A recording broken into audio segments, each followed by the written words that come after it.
محترم حاضرینو، د تیر جمعو سموږ دا خبره کوو چې انسان ته الله تعالی په دنیا کې زندگی ورکړې ده، خو د انسان زندگی په دنیا کې ډیره مختصره عارضی او فانی زندگی ده. د انسان زندگی په دنیا کې دا د سفر زندگی ده، ځکه دنیا د انسان اصلی کور نه ده، بلکې دنیا د انسان د فاره وطن اقامت ده چې الله تعالی د یو مقصد د فاره انسان د دنیا کې څو ورځې راوستلی دی. چې کله د انسان زندگی د سفر زندگی سی، نو بیا د انسان سفر دا همیشه جاری و ساری دی.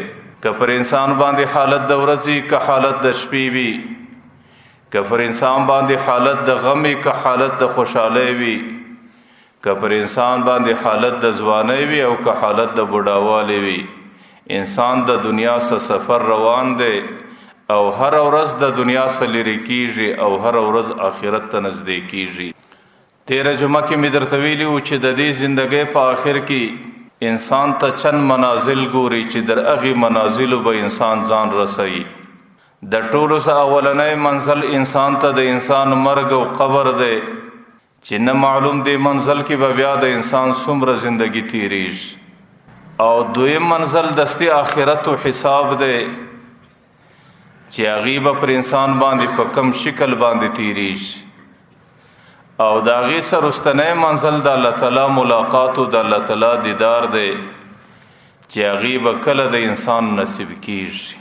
نو د انسان د زندګۍ په عاقبت او په انجام کې انسان ته دا منازل ګوري او انسان په خپل سفر کې دې منازلو باندې دریږي او پر دې منازلو به تیریږي او دې منازلو ته به ځان رسوي. خو ما د دې خبرې ښکاروالی هم کړی و چې دې هر منزل کې انسان ته څه مشکلات راځي. د قبر او د مرګ د منزل دپاره د انسان لوی مشکل پیدا کوونکی شی هغه د دنیا غفلت دی چې د انسان زندگی په دنیا کې په غفلت کې تیره سي. چې کم سړی خپله زندگی دنیا کې غفلت کې تیره کی، په لاوبالي کې تیره کی، په لاپرواهي کې تیره کی، نه د قبر فکر ورسره وي، نه د مرګ فکر ورسره وي، او نه د آخرت فکر ورسره وي، نه د حساب و کتاب فکر ورسره وي، نو دغه د غفلت زندگی بیا انسان ته د قبر په منزل کې د یو ډیر لوی مشکل په شکل باندې مخ ته راسي. ګوره مرګ او قبر دا یو داسې حقیقت دی که سړی دا هر څومره د دماغه وباسي، که ځان هر څومره په غفلت کې واچوي، که ځان هر څومره لاوباله او نافو واچوي، لیکن د مرګ د قبر څخه سړی یو ګړی نه هیریږي او نه د مرګ د فکر نه مرګ د قبر د فامه څخه سړی غایبیږي. د پیغمبر علیه الصلاۃ والسلام حدیث مبارک دی چې قبر هر ورځ 80 واره انسان ته ندا او आवाज کوي، ورته ای بنده انا بیت الوحدة زد یوازیوالی کورم، انا بیت الظلمات زد تیاریکی کورم، انا بیت الحیة والعقارب زد لړمانو د مارانو کورم. چې کله در ما پورې راځي یوازې مه راځه، چې در ما پورې راځي بغیر د توشې څخه مه راځه، او چې در ما پورې راځي بغیر د دفاع څخه مه راځه. که چیرې ته یوازې راسې بغیر د توشې څخه راسې او بغیر د دفاع څخه راسې، بیا به په دې منزل کې ستا زندگی په ډیرو مشکلاتو کې روانه سي. نو په دنیا کې که سړی هر څومره ځان په غفلت کې واچوي، خو د مرګ د قبر څخه سړی په هیڅ شکل باندې نسي هېرېدلی، او مرګ و قبر همیشه سړی په یاد باندې ساتي. په دنیا کې انسان د خپل کور بندوبست لري، د هر سړي کوشش دا دی چې بهترین علاقه وي، د هر سړي کوشش دا دی چې بهترین قلا وي، او د هر سړي کوشش دا دی چې هغې کې ماته بهترین آرام و راحت وي. لیکن که د دې کور په خاطر باندې سړی په غفلت کې واقع سي، نو بیا خو به په هغې کور کې چې قبر دی او توره تیاریکه ده او سلور دیواله دي، نه څوک خبرو والا ستا، نه د رڼا دپاره څراغ ستا او نه د تسلی دپاره څه اسباب ستا، بیا به هغه زندگی پر سړي باندې په کم شکل باندې روانې شي. دنیا کې انسان ډیر ځله په مال و دولت باندې ناز لري، دا یقیني که په ما باندې مشکل راسي زما مال و دولت به ما ته لاس راکوي، ډېر ځله په اولادو په قریبانو په دوستانو باندې ډېر نازیږي چې که پر ما باندې مشکل راسي نو هغوی به زما سره کومک کوي، زما به مرسته کوي. لیکن الله تعالی هغه زندګۍ په باره کې څه وایي؟ یوم لا ینفع مال ولا بنون. هلته نه مال په ښه درځي، نه بچان په ښه درځي، هلته نه دوستان په ښه درځي، هلته نه قریبان په ښه درځي، الا من اتى الله بقلب سلیم. چې د کم چا سره سالم زړه ورسره وي، هغه زړه د ګناو څخه محفوظه کړی، هغه زړه د غلطو وسوسو څخه محفوظه کړی، او د هغه زړه په بهترین فکر اندامونه د ګناو څخه ساتلی، نو بیا په هغه ځای کې سړي ته هغه شی نفع ورکوي، د هغه شی د سړي ته تسلي ورکوي، او هغه شی سړي ته خلاصون ورکوي. د هغې څه بغیر بیا هلته یو شی سړي د پښه نه ورځي. نو که د دنیا زندگی د انسان هغې په غفلت کې تیره سي او په لاوبالي کې تیره سي، بیا خو د هغې په اولنی منزل د قبر کې ډېر مشکلات او ډېرې پریشانۍ. حضرت عثمان رضی الله عنه چې به کله رالی ادرې ته به ودرېدی، نو روایاتو کې راځي چې هغوی به ډېر زیات ژړل، او ډېر ځله به د هغې د سترګو دا اوښکې پر ږیره مبارکه باندې راتویدلې. یو ورځ یو ملګری پوښتنه ځینې کوي، ای عثمانه چې کله د جنت خبرې اورې، د جهنم عذابونه اورې، او د آخرت مختلف حساب و کتاب او د هغې سختۍ اورې، لیکن ته نه ژاړې، ورته لم تبکي من هذا، چې ادره ووینې ته ولې ډېر ژاړې، چې قبر ووینې د قبر څخه تاله ولې دومره ژړا درځي؟ نو هغې به وی چې ما د پیغمبر علیه صلات وسلام څه اورېدلي دي چې هذا اول منزل من منازل الاخره، دا د آخرت د منازلو څخه اولنی منزل دی. که چیرې دې منزل کې د انسان سره اساني وله، نو را روان منازل به ټوله پر انسان باندې په اساني کې تېرېږي. او که دې منزل کې انسان د مشکلاتو سره مخامخ سو او د پریشانۍ او د سختۍ سره مخامخ سو، نو په ما بعده اشد منه، بیا خو وروستني منزلونه در دې بیا ډېر سخت پر انسان باندې راځي. نو ځکه قبر د انسان د زندګۍ د رخصت څخه وروسته د ټولو منازلو څخه اولنی منزل دی.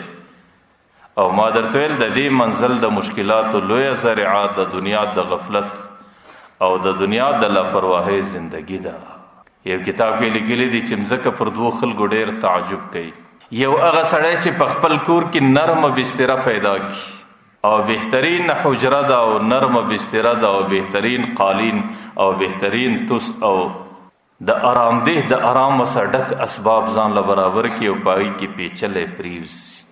نو مځکه وایي چې زه د انسان ته ډېر تعجب کوم چې انسانه چې ته کله په دې بستره باندې عادت یې، او په دې آرامو او په دې بهترینه کوټه او په دې آرامو باندې عادت یې، او په دې نرم او په دې بهترین لباس او د دې پر ځان اچولو باندې عادت یې، چې په کومه ورځ باندې ستا زندگی زما په نس کې په تورو خارو کې شروع سي، او ستا در سر د خارو لوټه لاندې، او ستا بدن د خارو پر ترتیب باندې پروتي، او یو طرف و بل طرف ته اوښتلی نسې، بیا به هلته ستا زندگی کم مشکلات دي، هلته به ستا راحت بیا څنګه؟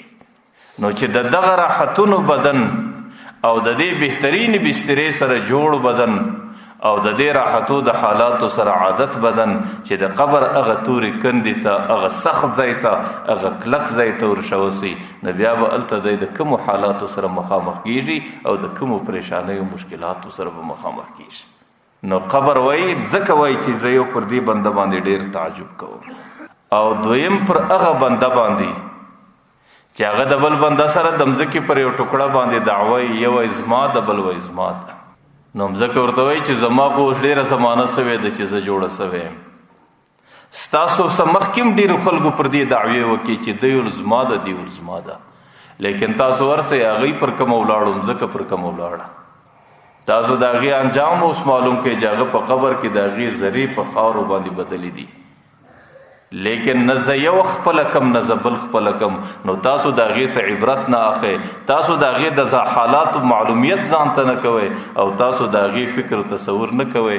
نن تاسو زما پر حالاتو باندې، زما پر ملکیت باندې جګړه ده، چې یوې د ځان د په حق کې لیکي، یوې د ځان په حق باندې راکشئ. نو ځکه مځکه وایي چې پر دې دوه انسانانو هم زما ډېر لوی تعجب وي. نو په دنیا کې د انسان زندگی چې کله روانه سي د انسان د زندگی اولنۍ منزل قبر دی او قبر د انسان د پاره کله کله د پریشانۍ د پښیمانۍ د ندامت سي. یو بزرګ راله هغې درې ته مراقبه وکړه او الله تعالی د دې مړو حالت په کشف کې ورښکاره کړي او زموږ عقیده کې کشف برحق عمل دی. لکه زه دا وایم چې د دې دیواله څه واخواته زه څه نه وینم، لیکن الله تعالی کې قدرت کې داسته چې د یو بنده د کرامت په خاطر باندې الله تعالی دا فرده لري کې او د دیوال و اخواته ترتیب ورښکاره کړي. نو هغه بزرګ چې کله 2 رکعات لمونځ کوي د درې ته مراقبه کوي، الله تعالی د دې درې د مړو کشف او حالات ورښکاره کوي.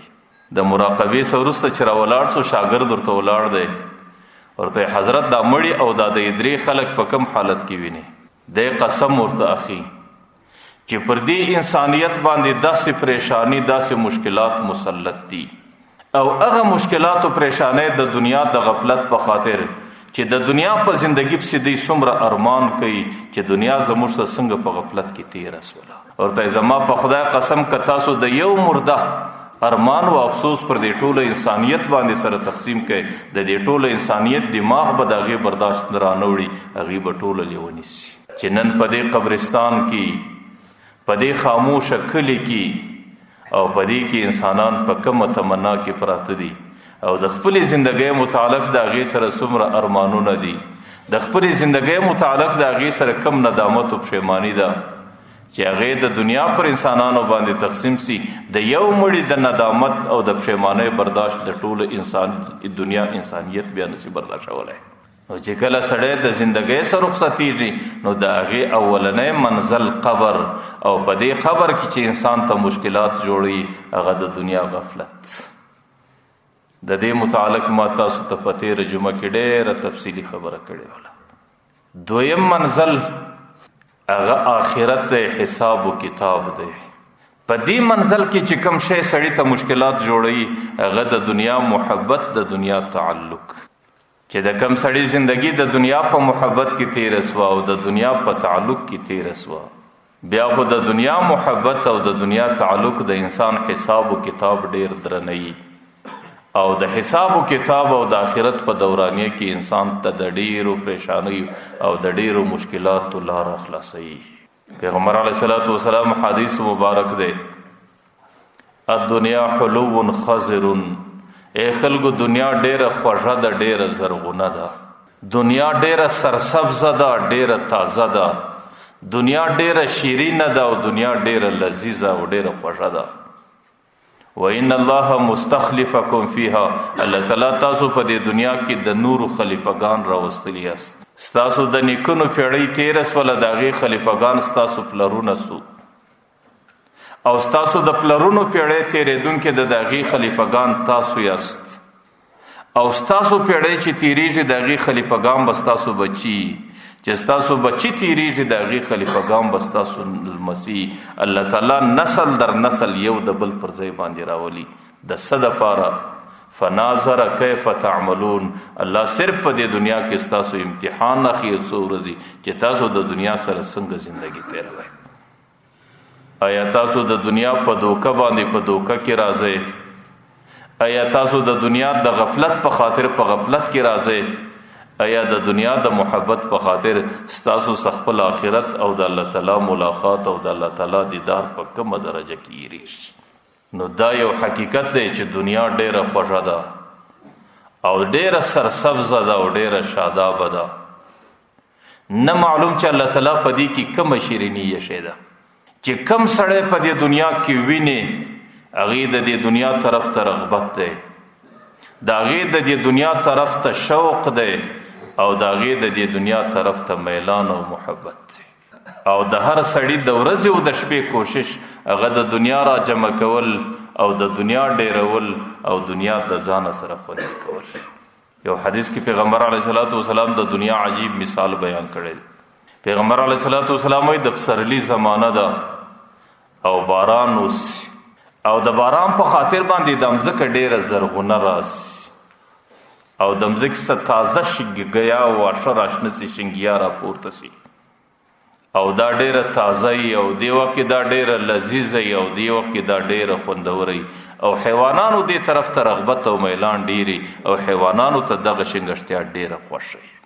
او دی وخت حیوانان دوه قسمه یو حیوان راسي اغي پدی سرسبزی او پدی شنګشتیا کې وو مشلی داسې په حرص باندې خوري او داسې په بے صبری باندې خوري چې هغې له هیڅ کله دا نوبت نه راځي چې بس زه په دې باندې موړ سم او یا زما په نس په دې باندې ډک سو او یا زما دپاره دا بس چې کله خوري خوري خوري تر دې حده پورې چې د هغې هاضمه خراب بس د هغې څه وروسته د هغې د نس نظام خراب سي او هغه شنګشتیا ډېره زوروره د هغې دا نس وپړسېږي لیکن د هغې د ډېرو پړسېدلو څه وروسته د هغې د نس نظام سره وچاودل سي او د چاودلو څه وروسته هغه حیوان پر هغه ځای باندې بند سي او ختم سي او هلاک سي.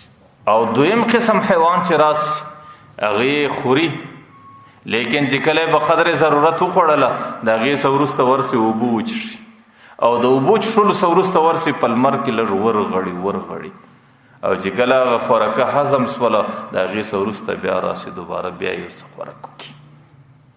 د پیغمبر علیه صلات وسلام وایي دنیا الله تعالی د دې وښو په شان باندې سرسبز او زرغونه پیدا کړې ده. زما امت کې بعض انسانان هغه د دې دنیا داسې لیوني سي چې بس د دنیا په ګټه کې مبتلا نه مرګ په یاد ورځي نه آخرت په یاد ورځي نه حساب ستا نه کتاب ستا نه د الله تعالی حقوق ادا کول ستا نه د بندگانو د حقوقو فکر او خیال ستا. سهار هم په دې فکر کې دی چې څنګه به ګټم ماښام هم په دې فکر کې دی چې څنګه به راټولوم. د پیغمبر علیه السلام دې بنده ته هغه د جوع البقر نه جوړي ده لکه هغه اول حیوان چې په کوم شکل باندې خوړله نو دا بنده په ځان باندې نه پوهېږي تر هغه وخته پورې ګټي لکه هغه سړی چې اوبو اخیستی لاسونه غورځي پښې غورځي لاسونه غورځي پښې غورځي در هغې وخته پورې آرام نه لري چې در کوم وخته پورې ساه ورکړي نو هغه سړی په دې دنیا باندې ځان تباه کړي هغه سړی په دې دنیا باندې آخرت تباه کړي هغه سړی په دې دنیا باندې خپل قبر تباه کړي هغه سړی په دنیا باندې د الله تعالی د جنت د الله تعالی د نعمتو څخه ځان محروم او بې نصیبه وګرځي. او دویم سړی چې راسي دې دنیا ته ودرېږي نو هغې بیا په دنیا کې ډېره محتاطه زندګي الله تعالی ورکړي بقدر ضرورت د دنیا ګټه کوي لیکن چې کله د آخرت ځای رالی د قبر مسله راله او د حساب او د کتاب ځای راله بیا د دنیا څه هغې ته متوجه دی او چې کله بیا ضرورت سو دنیا د ضرورت په مقدار باندې لیکن خپل فکر او خپل وسوسه او خپل سوچ دا ټول د آخرت لپاره مستعملول نو هغه سړی بیا د دنیا د هلاکت څخه د دنیا د هلاکت څخه محفوظ دی او هغې باندې بیا د دنیا هلاکت نه راځي. نو د پیغمبر علیه صلات وسلام خبره ته چې سړی وګوري د خپلې معاشرې ته سړی وګوري د انسان دماغ کې دستي دا راسي چې نه معلوم الله تعالی د دنیا کې څومره خوږوالی پیدا کړی دی نه په دې باندې د انسان سترګې مړیږي نه په دې باندې د انسان زړه ډکیږي او نه د دې پرېښولو ته د انسان زړه ورغواړي. ډېر خلک داسې دي د ځوانۍ زمانه تېره سي پاخه عمر ته راورسېدی د فاخه عمر زمانه تېره سو اوس غریب بوډاوالي ته راورسېدی د هغې قوتونه کمزوري د هغې په اندامو کې کمزوري راله د هغې د بدن په هر قوت کې کمزوري راله سترګې پوره دید نه کوي غاښونه پوره کار نه کوي غوږونه پوره اورېدل نه کوي او دماغ پوره سوچ نه کوي لیکن د هغې باوجود د هغې غریب د دې دنیا څخه یو قدم پر شا کېدل زړه نه غواړي ټوله ورځ بس په دغه مجلس باندې د ده ساعت تېرېږي او پر دې مجلس د ده ټیم پاسېږي او د داسې خلکو سره د ده ساعت تېرېږي چې کوم خلک سر در پایه په دغه نظام او په دغه دنیا کې لړلي تړلي. نو ما درته ویل چې الله تعالی نه معلوم دی کې کوم خوږوالی یې دی او الله تعالی په دې کې کوم میلان یې دی حالانکه دلته څه دي صرف اور صرف مصیبت او صرف پریشانی او صرف تکلیف دی دنیا کې که ظاهراً الله تعالی یو څه لذت و خوند یې شي لیکن هغې هم د تکالیفو په پوښ کې پیچلی دی ظاهراً انداز هغې د راحت و د لذت دی لیکن باطن کې برته تکالیف دي ځکه دې دنیا کې الله تعالی صرف اور صرف د راحت شی نه دی پیدا کړی نو په دې خاطر باندې چې کم چاته الله تعالی د دنیا سره د محفوظ والی او د دنیا د حفاظت بندوبست کړی بیا هغه د دنیا سره ډېر محتاط ته گزاره لري. حضرت فرید الدین عطا رحمه الله وی زهر دارد اندرون دنیا چمار گرچه بین ظاهرش نقش و نگار ولی زهر این مار منقش قاتل است دور باشد از وی هر کو عاقل است. هغه د دنیا مثال د مار په شکل دی. د دنیا ظاهرا شکل دا د مار دی. د مار ظاهرا شکل ډیر ښایسته وي لیکن کم سړی چې عاقل هغه په دې باندې پوهیږي چې د دې باطن د زهرو ډک دی هغې لاس د مار ته نور اچوي.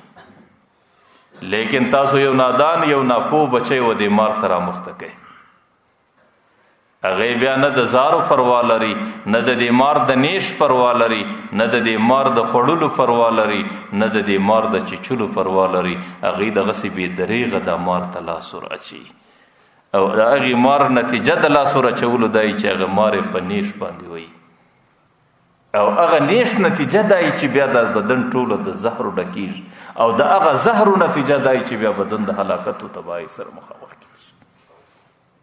د دنیا د مار زهر چی شي دي چې د انسان په بدن کې سرایت وکړي د هغې مار زهر دا دی چې بیا انسان د قبر څخه غافله کوي بیا انسان د حساب څخه په غفلت کې زندگی تیروي بیا د انسان په دماغ کې آخرت نه راځي بیا د انسان پر زندگی کې د حلال او د حرام تمیز نه راځي او بیا د انسان په زندگی کې د جایز او د ناجایز امتیاز او فرق نه پیدا کیږي.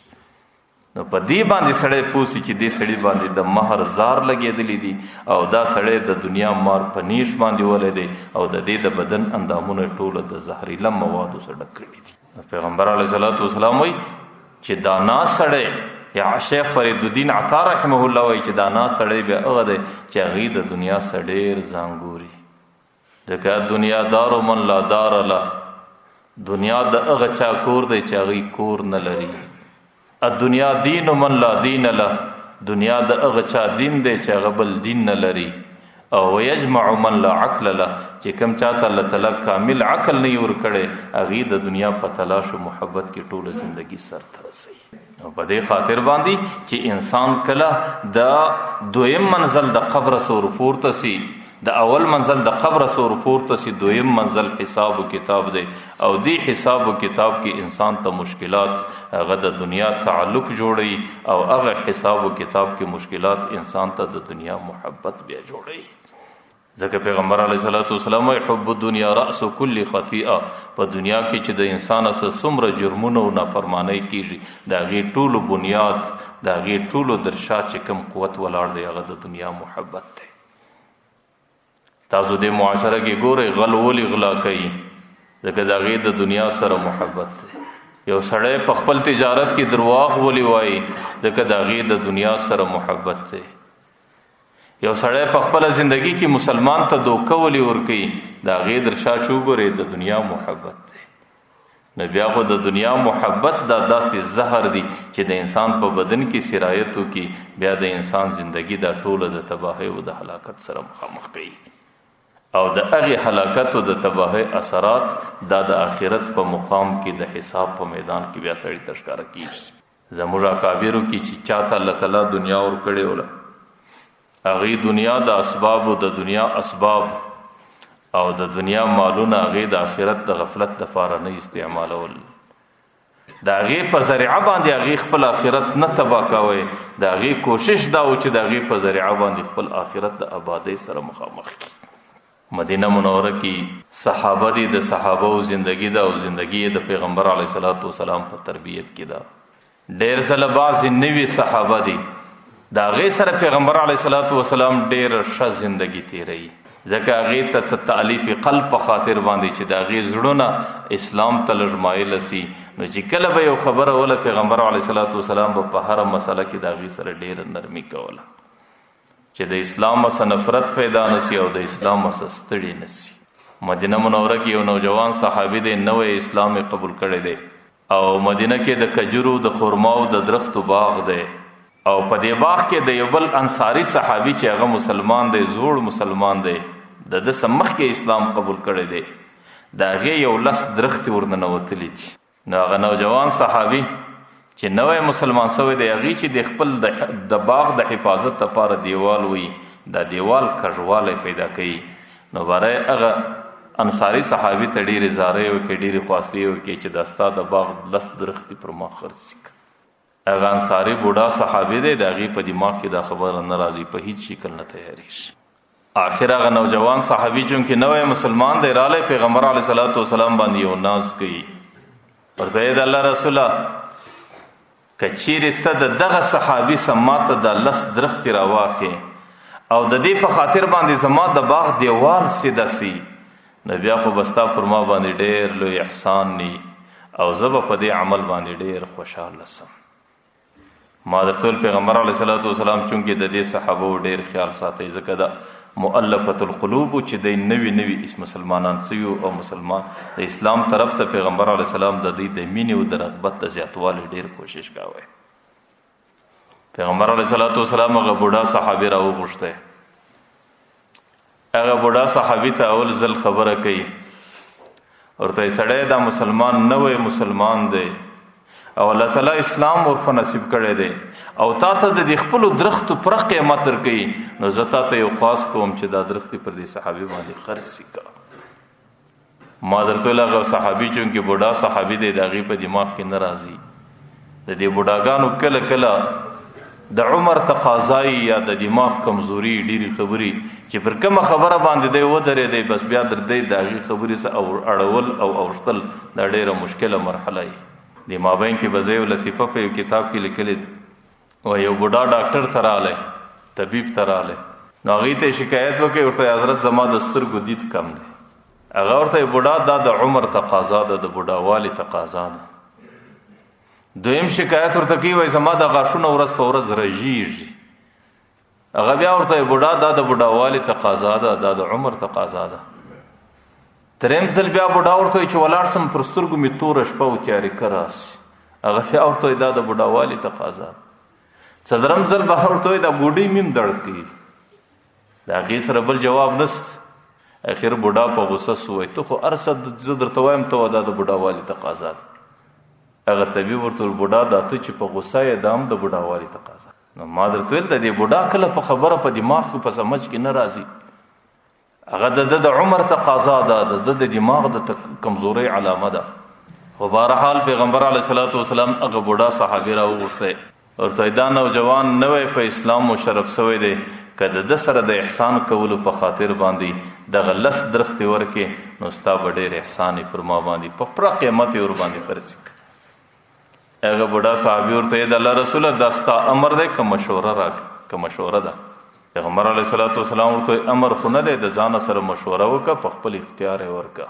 ورته یې د الله رسوله دا زما د پلارو د نیکه رافاته مال دی او زما د پلارو د نیکه جایداد دی، زما د پلارو د نیکه یادګار ما ته راپاته دی. زه په هیڅ صورت کې چې ما ته اختیار راکې، مشوره راکې، زه په هیڅ صورت کې دې ته نه یم تیار چې دا درخت ته یوه دانه چاته ورکړم. پیغمبر علیه صلات وسلام دویم ځل ورته یې بوډا پر هغه نوجوان باندې دا درختې نه خرڅوي، پر ما باندې خرڅ کړه. زما سره احسان وکړه، پر ما باندې زه به د دې قیمت له درکړم. هغه بوډا بیا ورته ویل د الله رسوله امر دی که مشوره او فیصل که صرف یو مشوره ده؟ پیغمبر علیه صلات وسلام ورته امر خو نه دی، صرف یو مشوره ده، یو خواست دی. هغه بوډا بیا ورته ویل د الله رسوله زما دا شی نه زړه کېږي چې کله هغه خبره هم واپس کله هغه بوډا د باندې ووځي در دروازه. پیغمبر علیه صلات وسلام باره غږ ورپسې وکړي، هغه بوډا یې نه اوري.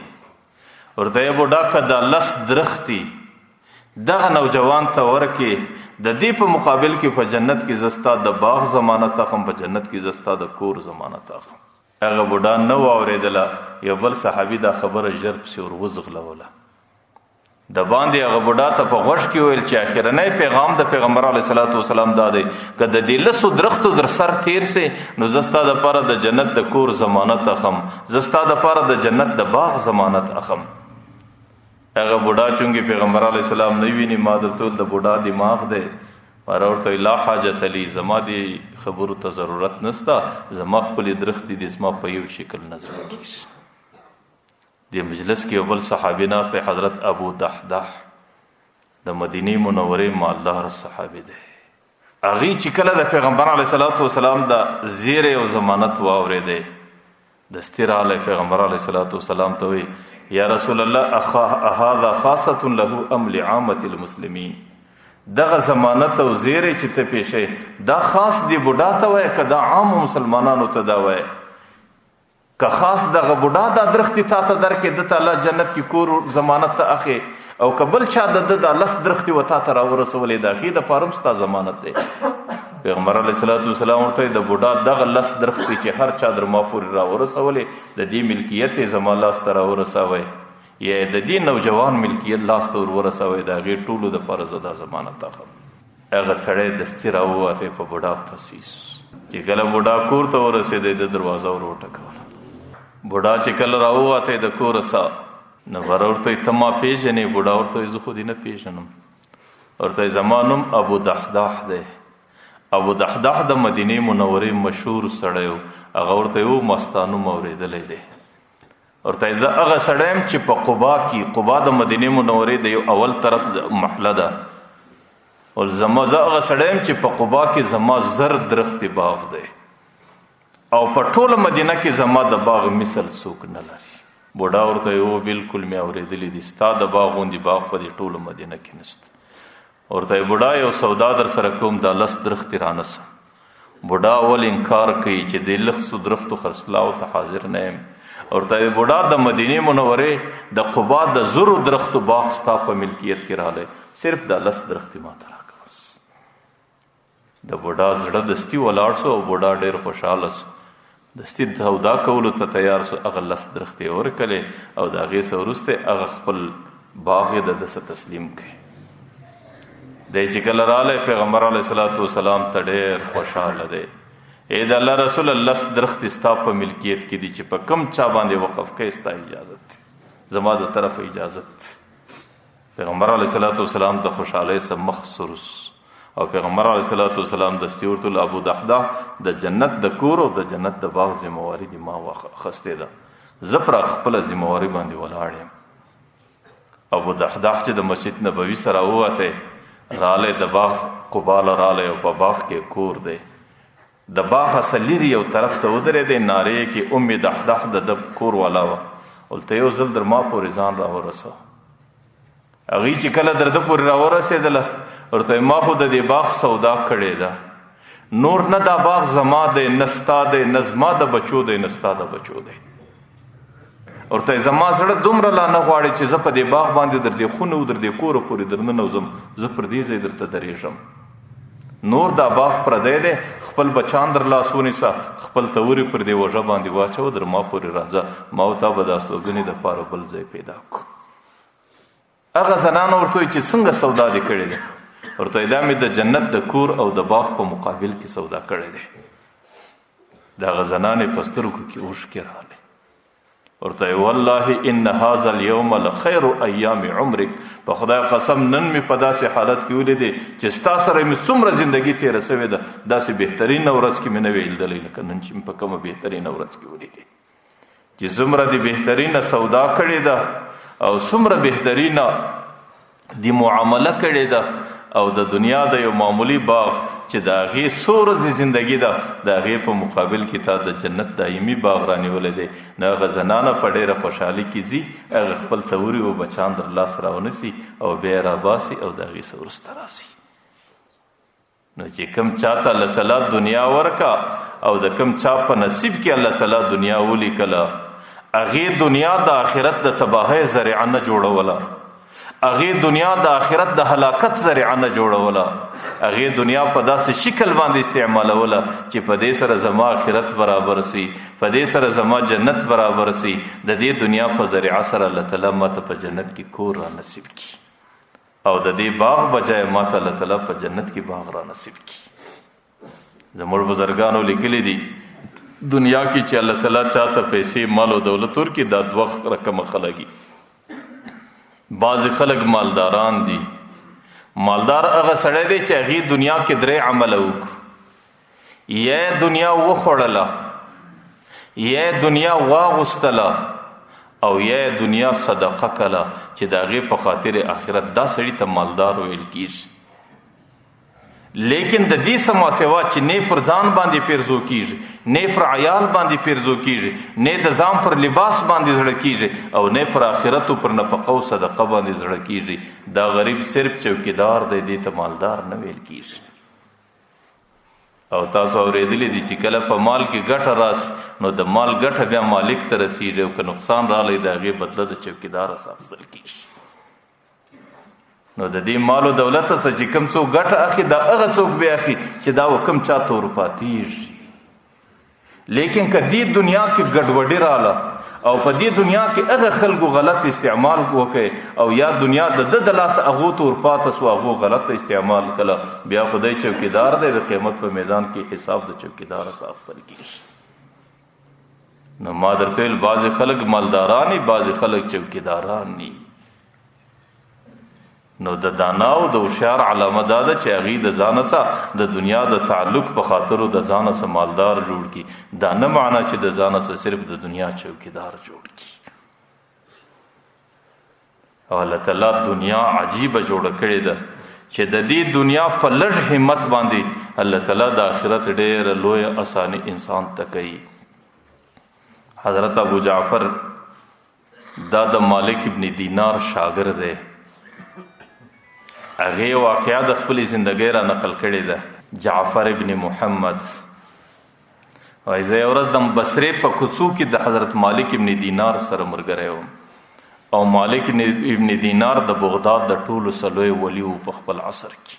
وایي چې کله ما او دی روانو د یو کوڅې په لاره کې روانو، چې کله تر یو ځایه پورې ورسېدو نو که ګورو دې خوا ته یو تعمیر روان دی، او یو کور جوړیږي، یو بنگله جوړیږي، یو ښه ځای جوړیږي. په هغې کې یو ډېر ښایسته نوجوان دی، هغې پر خپل سر باندې دسمال د وخت پیچلی دی، او دې مزدورانو ته ولاړ دی، هغې ته امر کوي چې دا ځای داسې کوي، دا یې داسې کوي، د مالک په شکل. د حضرت مالک ابن دینار چونکې د الله ولی دی، د الله د اولیاو قانون دا دی چې هغې د الله تعالی د مخلوق سره ډېر محبت او مینه وي. حضرت مالک ابن دینار چې دې نوجوان ته وکتل نو هغې ته الله تعالی ډېره خوبصورت او ښایسته ځواني ورکړې ده. هغه خپل شاګرد ته ویې جعفره کاش الله تعالی د دې انسان زندگی د دې دنیا د دومره مصروفیت و شغل بجای الله تعالی په آخرت کې لګولی وی، او د دې دنیا د کور بجای الله تعالی په جنت کې دې بنده ته کور ورکړی وی، دا به څومره ښه خبره وی. باره دې جعفر شاګرد ته وی بچی راسه دعا وکړو چې الله تعالی د جنت کور ورکړي دې بنده ته. وایي د هغې څه وروسته موږ هغه نوجوان ته رالو، نو مالک ابن دینار هغې ته سلام ووایه، او مالک ابن دینار هغې په نامه باندې ډېر مشهور و، لیکن په رنګ هغه نوجوان نه پېژاندی. هغې په ډېره لاوبالي کې ده ته د سلام جواب ورکړي، او د هغې څه وروسته بره یو مزدور ورته وویل چې دا مالک ابن دینار دی. نو بیا راوغورځېدی، د حضرت مالک ابن دینار یې ډېر قدر و تعظیم وکړي، او عذر یې وغوښتی چې حضرت ما اول ځل ته نه و پېژندلی. ما ورته نوجوانه څومره د زندگی په دې دنیا کې مصروفه کړې ده، او ورته پر دې مکان باندې څومره پیسې خرڅېږي، هغه ورته پر دې مکان باندې 1,00,000 درایمه خرڅېږي. او راسه یو سودا را سره وکړه، دا 1,00,000 درایمه ما ته راکړه، زه به لیکلي دله درکړم چې الله تعالی به د دې مکان بجای په جنت کې بهترین مکان درکوي. ورته دا مکان د څه څه جوړېږي؟ ورته دا د خښتو څه دی، دا د سیموټو څه دی، دا د خاورو څه دی. ورته هغه مکان به دا رقمي چې د هغې یوه خښته به سره یاقوت وي، یوه خښته به ملغلرې وي، او یوه خښته به سره غمیان وي، او دا مکان په سیموټو باندې لګېږي، د هغې هغه خټه به ټوله مشکي. ورته دې مکان کې چې ته هر څومره تعبیرونه کوي، د هغې حسباؤها اللؤلؤ، د هغې غونډۍ به ملغلر وي، و بطحاؤها یاقوت، د هغې کوڅې به د یاقوت وي، و حشیشها الزعفران، د هغې چمنیان به د زعفران وي، و سقفها عرش الرحمن، د هغې چت به د الله تعالی عرش. ورته که چیرې دا 1,00,000 دراهم ما ته راکړې، زه به تا ته لیکلی ضمانت له درکړم چې الله تعالی به په جنت کې داسې کور درکوي چې در دې به خادمان زیاتي، در دې به حورې زیاتي، او در دې به هر څه نعمتونه زیاتي. ورته دې سودا ته تیار یې که نه یې تیار؟ چونکې ډېره ترخه خبره ده، او دا غړپ یې هم ډېر تریخ.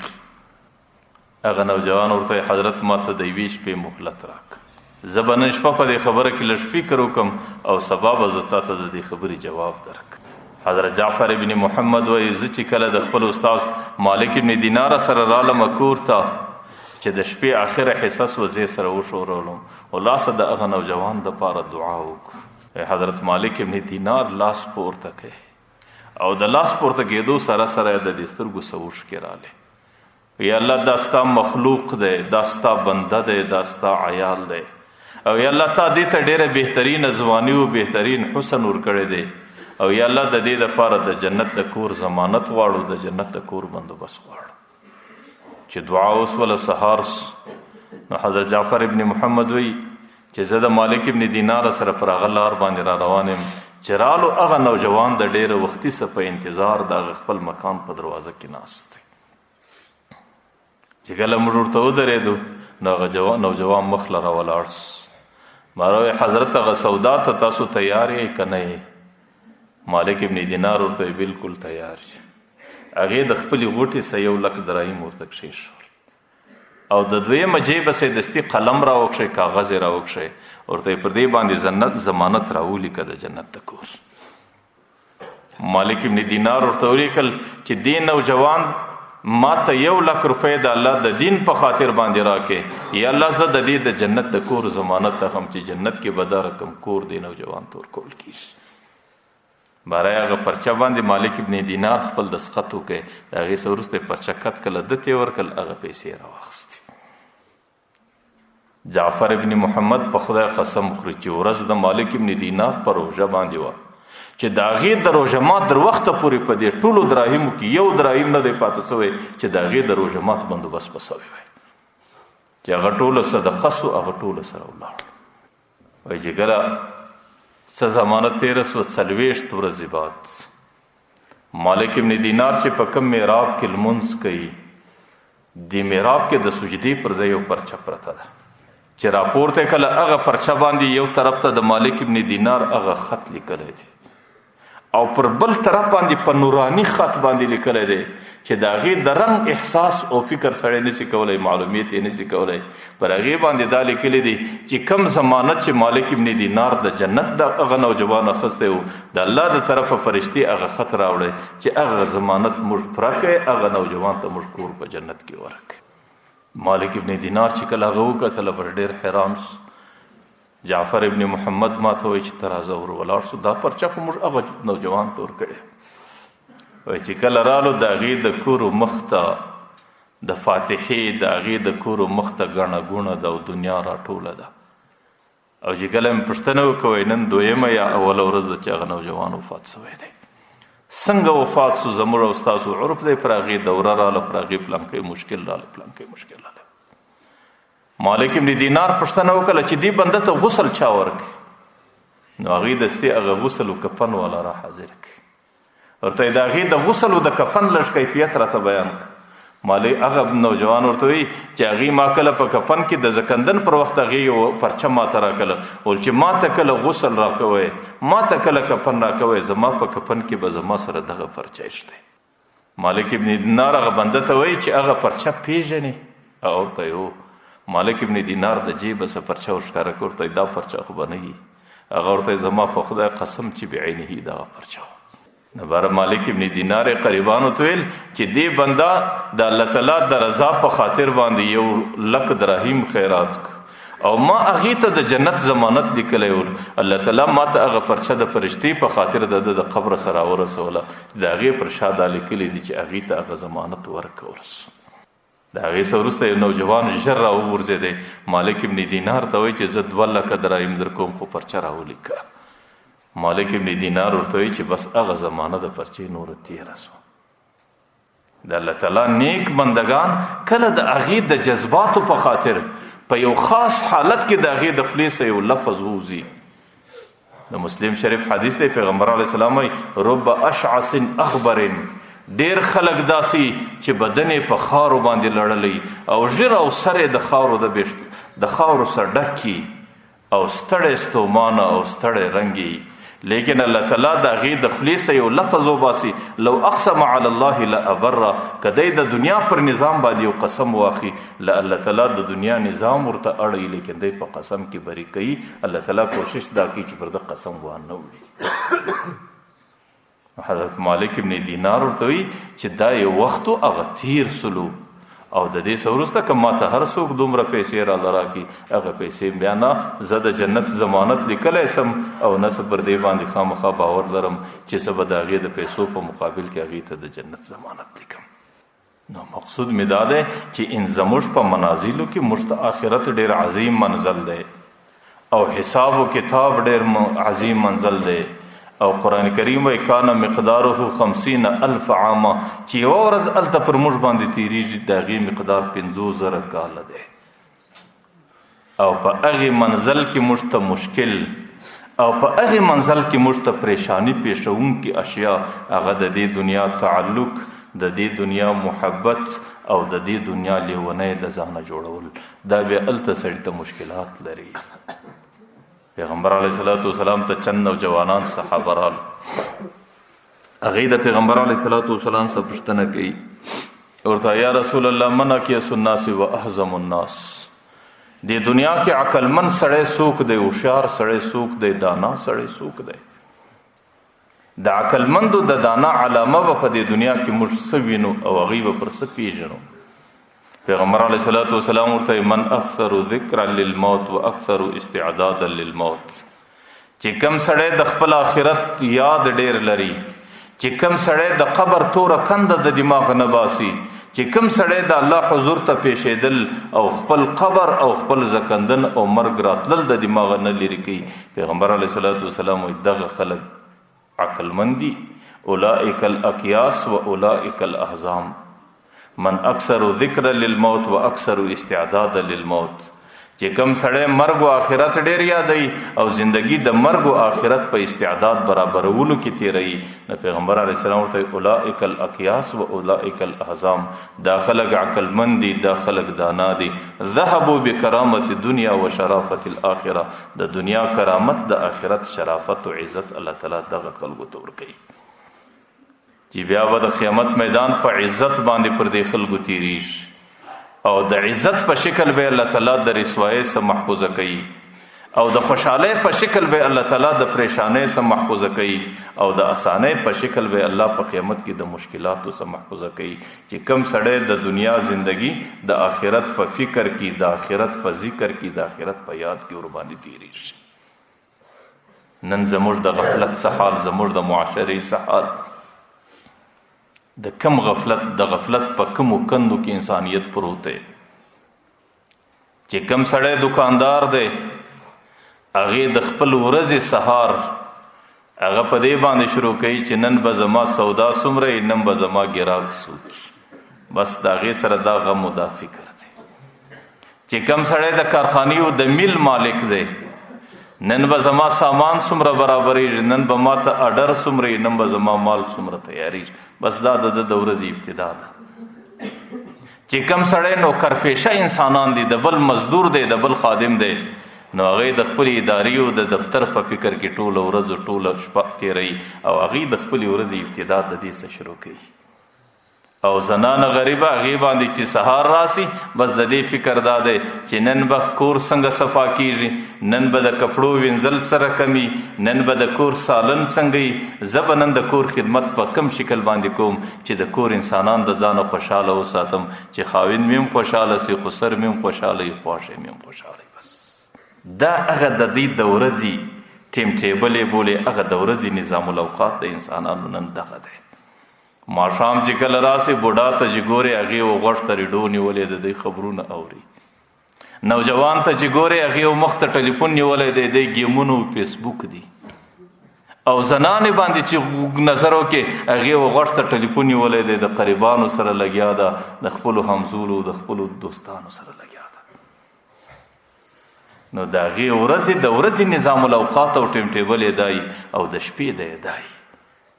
کاش د هغې په ټیم ټیبل کې دې خبرې هم ځای درلودی، د نوجوانو، د بوډاو، د عام انسان چې نن به زما 5 وخته لمونځ په تکبیر اوله باندې تېرېږي، زه به د ورځې ابتدا په دې سوچ کوم چې نن خو مې د سهار لمونځ په جوماتو په تکبیر اوله باندې وکړئ، ماپښین او مازدیګر او ماښام او ماخستن به زما لمونځ په تکبیر اوله باندې. کاش د هغې په ټیم ټیبل د هغې په نظام الاوقات کې دې خبرې هم ځای درلودی چې نن به زما د سهار د ورځې ابتدا د سوره یاسین په تلاوت باندې کیږي، او کاش هغې دا خبر هم په دماغ کې راګرځولی چې نن به د شپې زما لمونځ د تهجد نه قضا کیږي. عجیبه خبره ده، د تهجد پر وخت باندې الله تعالی د دنیا سما او دنیا ته راس او الله تعالی اعلان کوي د ټول انسانیت باندې چې هل من سائل فاعطى، آیا ای انسانانو تاسو کې یو څوک غوښتونکی شته چې زه د هغې حاجت ورپوره کړم؟ او انسانان په داسې خاموشي او په داسې مدهوشي کې مستغرق، ځکه د شپه در 10 بجو، د شپه در 12 بجو، د شپه در 2 بجې پورې پر ګیمو تماشو تېره کړې ده، بیا به د 4 بجو په وخت کې د دې غریب د تهجد لمونځ څنګه په نصیب سي؟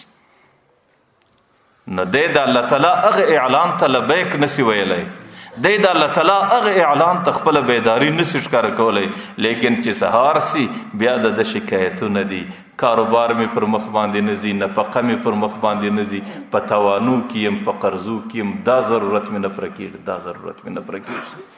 چې کوم وخت د ضرورت پوره کېدو دی هغه پر ده باندې په نشه کې تېر سو. عجیبه معاشره ده، عجیبه ماحول دی.